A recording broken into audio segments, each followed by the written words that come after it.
SEO atau Sword Art Online merupakan game VR MMO atau Virtual Reality Massively Multiplayer Online yang dibuat oleh perusahaan Argus dan juga seorang jenius yang bernama Kayaba Akihiko. Sword Art Online merupakan sebuah game yang sangat amat canggih, di mana pada game ini tidak membutuhkan campur tangan seorang manusia dalam melakukan perawatan di dalam gamenya. Tapi ya perlu diingat, tidak perlu campur tangan manusia, dimaksudkan cuman perawatan di dalam gamenya aja. Jadi untuk masalah hardware, listrik, dan lain-lain, tentunya ya butuh bantuan seorang atau sekelompok manusia lah. Pada game Sword Art Online, terdapat sebuah sistem yang bernama Cardinal. Dengan menggunakan sistem Cardinal, para pengembang tidak perlu memantau atau melakukan perawatan sistem pada game SAO. Karena ya semua itu telah dilakukan oleh sistem Cardinal, baik dalam melakukan pemeriksaan error, membuat event dalam game, nge-banned orang yang pakai cheat, top up ilegal, dan sebagainya. Intinya kalau urusan sistem pada game tuh nggak butuh campur tangan seorang manusia, ya karena semua itu telah diatur oleh sistem Cardinal. Meskipun game Sword Art Online sangatlah hebat, namun karena saking hebatnya, game ini mampu mengajak 10.000 pemain untuk bermain sebuah game yang berujung pada kematian. Bagaimana enggak?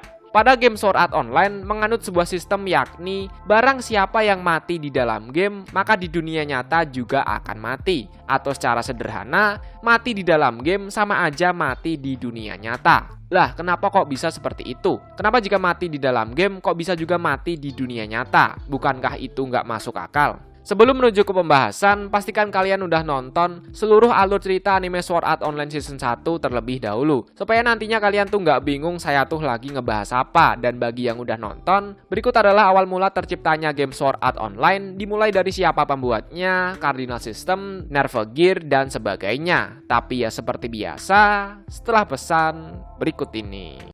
Buat yang lagi nyari situs nonton anime di mana, silahkan cek di deskripsi video ya. Kita mulai dengan seorang jenius yang bernama Kayaba Akihiko. Kayaba Akihiko atau yang lebih dikenal sebagai Heathcliff lahir di tahun antara 1995 atau 1996. Kayaba ini merupakan karakter yang sangat pintar, kalem, namun aslinya tuh sangatlah kejam. Kayaba bekerja sebagai pemimpin pada perusahaan Argus atau lebih tepatnya bekerja sebagai game designer. Tak disangka, ternyata ada sebuah alasan kenapa Kayaba ini memilih untuk menjadi seorang pengembang atau pembuat sebuah video game. Jadi gini nih, sewaktu dirinya masih kecil, Kayaba pernah bermimpi melihat sebuah kastil besar yang mengapung di udara. Dalam kastil itu memiliki banyak sekali lantai. Di setiap lantainya terdapat dataran yang luas meliputi sebuah kota, hutan, lautan, dan sebangsanya. Dan di puncak kastil itu terdapat sebuah istana. Setiap malam Kayaba versi kecil ini selalu bermimpi di dalam kastil itu. Setiap harinya, dirinya menaiki setiap lantai satu demi satu. Namun sangat amat disayangkan, pada suatu hari, Kayaba versi kecil ini tidak bisa bermimpi pada kastil itu kembali. Nah, karena Kayaba sangat ingin mengunjungi kastil itu kembali, dirinya menjadi seorang pengembang game supaya bisa mewujudkan dan pergi menuju ke kastil itu lagi. Dan seperti yang kalian tahu, bahwa kastil melayang yang dimaksud oleh Kayaba yakni adalah Aincrad. Meskipun dirinya pintar dan berhasil membuat sebuah game, akan tetapi Kayaba ini tidak memiliki rasa peduli terhadap kehidupan atau nyawa dari seorang manusia. Hal ini dibuktikan ketika dirinya tega menjebak 10.000 player untuk memainkan sebuah game yang berujung pada kematian. Game kematian yang dimaksud adalah game Sword Art Online. Game Sword Art Online dikembangkan oleh sebuah perusahaan yang bernama Argus. Jadi Argus ini adalah perusahaan yang telah membuat atau memproduksi sebuah video game yang bernama Sword Art Online, sekaligus sebuah alat yang bernama Nerve Gear, dan Kayaba Akihiko sebagai pegawai atau pemimpinnya. Sedangkan alat yang bernama Nerve Gear merupakan generasi kedua dari teknologi full dev yang dikembangkan oleh Kayaba Akihiko dan dipasarkan pada bulan Mei di tahun 2022. Alat ini memiliki transceiver microwave yang sangat tinggi untuk mengakses otak manusia atau secara sederhana ya buat dive in lah. Karena memiliki transceiver microwave yang sangat tinggi, alat ini juga mampu membakar otak manusia. Jadi tidak heran kenapa bermain game Sword Art Online itu bisa mati beneran. Apalagi kalau bukan dikarenakan sebuah gelombang elektromagnetik atau sebuah gelombang microwave yang dapat membakar otak manusia. Ya intinya gara-gara Nerve Gear inilah. Setelah membahas Kayaba Akihiko, perusahaan Argus dan juga alat yang bernama Nerve Gear, mari kita bahas tentang game Sword Art Online-nya sendiri. Game SAO atau Sword Art Online adalah sebuah game MMO pada umumnya, namun dikemas dalam bentuk VR atau Virtual Reality.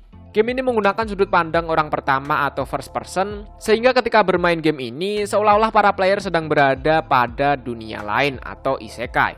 VR MMO atau Virtual Reality Massively Multiplayer Online merupakan game virtual reality multiplayer yang mampu menampung banyak player sekaligus. Awal mula atau versi closed beta game Sword Art Online dimulai pada bulan Agustus hingga bulan September pada tahun 2022. Pihak pengembang atau perusahaan Argus membuka 1000 slot untuk para player yang ingin memainkan game SAO sebelum dirilis dan dijual secara resmi. Selama masa percobaan, tentu para player sangatlah senang dan merasa tertantang, mengingat game Sword Art Online merupakan game virtual reality pertama pada masa itu. Setelah 1 bulan berlalu, akhirnya game Sword Art Online pun resmi dijual sebanyak 10.000 kopi. Tentu karena game virtual reality sangatlah jarang, membuat para player berbondong-bondong untuk membeli game SAO dan juga membeli sebuah alat yang bernama Nevergear agar dapat digunakan untuk menjalankan game Sword Art Online. Setelah 10.000 pemain dive in, Kayaba Akihiko atau yang lebih dikenal sebagai Heathcliff mengubah game Sword Art Online yang tadinya untuk bersenang-senang menjadi sebuah game tantangan yang mempertaruhkan sebuah nyawa.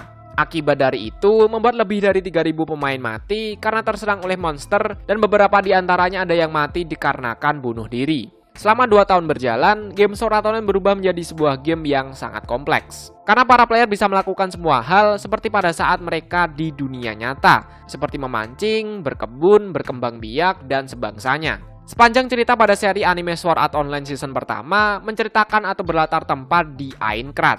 Nah, Aincrad merupakan singkatan dari Unincarnating Radius atau gimana bacanya saya nggak tahu. Aincrad ini terbuat dari material besi dan juga batu. Di dalam Aincrad terdapat 100 lantai yang dimana setiap lantainya memiliki ciri khas masing-masing seperti sebuah kota, pedesaan, hutan, dan sebangsanya.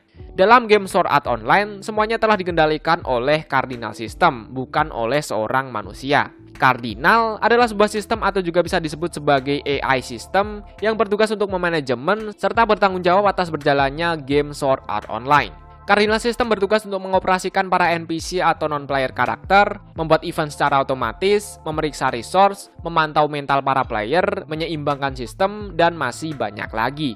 Bisa dibilang Cardinal ini merupakan dewanya game SAO, karena ia bisa menciptakan, mengubah, menambah objek layaknya seorang dewa. Salah satu turunan dari sistem Cardinal yang memiliki user interface atau wujud manusia, yakni berkode Yui MHCP001, atau lebih tepatnya adalah Yui selaku anaknya Kirito dan juga Asuna. Yui merupakan subprogram dari Cardinal yang bertugas untuk memantau jiwa dan juga emosi dari para player SAO yang masih hidup.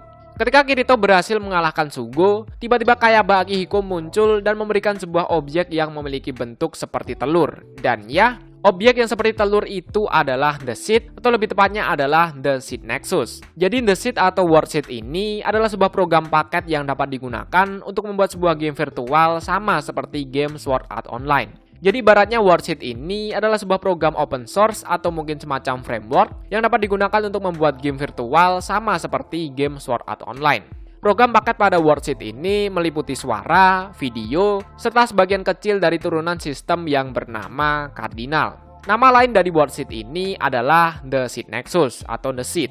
Nah, pada seri anime Sword Art Online, sebuah kata convert account mungkin sudah tidak asing lagi. Seperti halnya ketika Kirito melakukan convert account Alfheim Online-nya ke dalam sebuah game yang bernama Gun Gale Online. Lalu, kenapa convert account beda game beda developer bisa dilakukan? Jawabannya, karena ya pada dasarnya semua game yang menggunakan World Seed atau The Seed Nexus itu merupakan sebuah game yang sama. Maksudnya sama-sama dibuat menggunakan sebuah program yang sama atau The Seed Nexus tadi.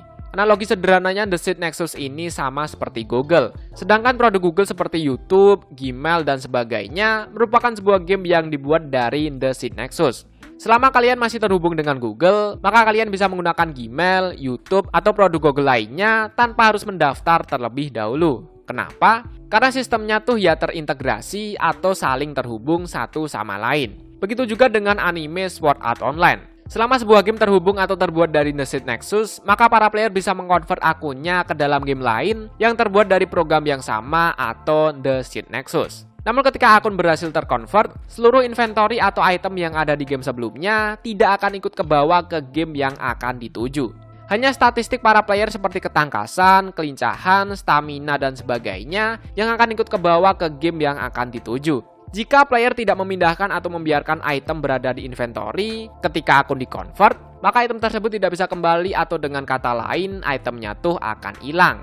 Dan ya, mungkin itu aja pembahasan mengenai sejarah terbentuknya game Sword Art Online, sekaligus komponen dan juga mekanisme yang ada di dalamnya. Bagi yang mau lihat pembahasannya dalam bentuk tulisan dan juga yang lebih jelas, bisa cek di forum Wibu Cinema, link sudah saya taruh di deskripsi. Dari saya itu aja, sampai bertemu di kesempatan selanjutnya, stay cool and keep calm. Akhir kata, sampai jumpa.